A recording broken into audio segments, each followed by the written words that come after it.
વિસાવદર ખેડૂત આંદોલનને લઈને કોંગ્રેસ દ્વારા શહેર બંધને મિશ્ર પ્રતિસાદ મળ્યો છે।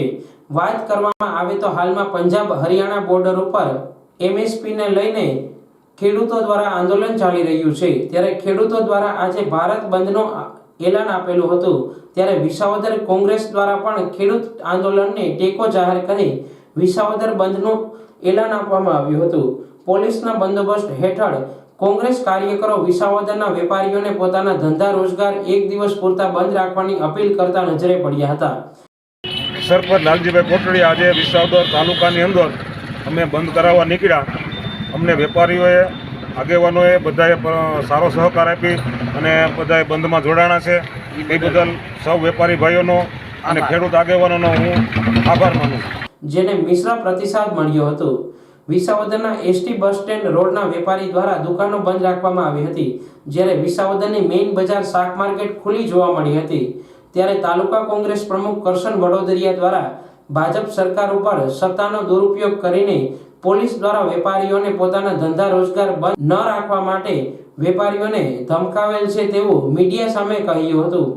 આ બંધના કાર્યક્રમમાં જિલ્લા કોંગ્રેસ પ્રમુખ ભરત અમીપરા, કોંગ્રેસ તાલુકા પ્રમુખ કરશન વડોદરિયા, લાલજી કોટડિયા, આનંદ પંડ્યા સહિતના કાર્યકરો જોડાયા હતા।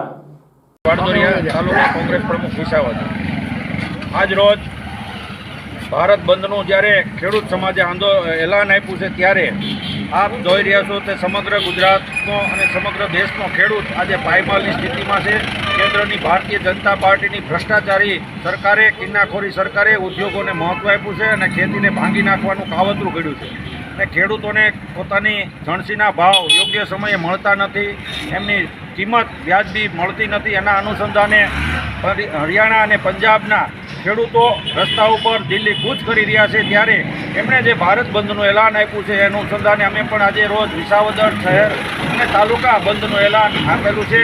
એ અમે સંપૂર્ણ ટેકો આપ્યો છે અને ટેકાના ભાગરૂપે આજે વિસાવદરની અંદર અમારા જિલ્લા કોંગ્રેસના પ્રમુખ ભાઈ શ્રી ભરતભાઈ અમીપરાની આગેવાનીમાં અમે વિસાવદર શહેર બંધ કરવાની અપીલમાં નીકળ્યા છીએ અને વેપારીઓનો ખૂબ સહકાર છે। વેપારીઓ બંધ કરે છે, પણ ભારતીય જનતા પાર્ટીની કિન્નાખોરી સરકારે પોલીસનો ઉપયોગ કરી અને પોલીસ મારફત આ વેપારીઓને ધમકાવી અને ખુલ્લું રોકવાની જે કોશિશ કરે છે એને અમે સખત શબ્દોમાં વખોડીએ છીએ। કારણ કે ખેડૂતો, વેપારીઓ તમામ ખેડૂતો માટે સહકાર દેવા તૈયાર છે અને બંધ રાખવા માટે પણ તૈયાર હોય, પણ અહીંની પોલીસ ભારતીય જનતા પાર્ટીની સરકારના ઇશારે વેપારીઓને ધાક ધમકી આપી અને આજે બંધ ન રાખે અને સ્વેચ્છાએ ખુલ્લું ન રાખે અને પરાણે ખોલાવી નાખે એવી જ્યારે હરકત કર્યું છે અને અમે સખત શબ્દોમાં વખોડી કાઢીએ છીએ।